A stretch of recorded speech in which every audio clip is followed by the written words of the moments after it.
Barkanku da zuwa kuma yara masu koyo, yara masu sauraro. Ni ce Haske. A yau zan kawo muku labarin abokanaye biyu. Abokanaye biyun nan wato Bera da Tsunsu. Kuma so kusa ku saurara. Gatanan ku. Akwai abokanaye guda biyu wato Bera da Tsunsu. A wata rana, Bera yana girki, sai Tsunsu daga saman bishiya sai ya ji kamshi ya mamaye shi. Sai ya ce, wannan kamshin daga ina ya fito? Ya juye yana nema. Haka yake ya amfani da hancin shi, sai ya biyo inda kamshin ya fito. Da ya iso kuma sai ya gan abokin shi ne yake girki. Sai ya ce, kai abokina, ashe yau za mu ji daɗi haka, abincin kaɗin nan tun daga saman bishiya yana kashe ni da kamshi. Sai ya ce mishi, haba abokina, ai yau girki yau ba na rabawa ba ne. Sai Tsunsu ya ce, me ka nufi? Wato ba za ka san mun ba kenan? Sai Bera ya ce, kai hakuri abokina, girkin yau ina so in ya nuna na raba shi kashi biyu. Idan na ci yanzu an jima da yamma za na kara ci. Sai ya ce, haba abokina, amma ni abokinka ne fa. Sai ya ce, abokina, a gaskiya yau za ka yi hakuri da ni, babu raba. Sai Tsunsu ya ce ma Bera, amma ka san akwai albarkan da yake zuwa idan ka raba abin da kake da shi da wasu ko?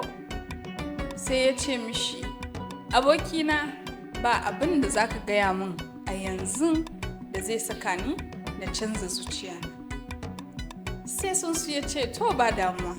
Sai ya koma gidan shi a saman bishiya. Bera ya gama dahuwa, sai ya fara ci. A cikin cin abincin sai ya shake shi. Sai ya fara, wa zai taimake ni da ruwa? Wa zai taimake ni da ruwa? Wayyo, ina mutuwa. Sai Tsunsu ya ji shi, ya ji kukan shi. Sai ya gudu, ya zo kusa. Sai ya ce mishi, abokina me ke faruwa? Sai ya ce, ruwa nake bukata, ka taimake ni da ruwa. Sai ya gudu ya fita, sai ya je ya kawo mishi ruwa. Da ya kawo mishi ruwan nan, sai ya sha.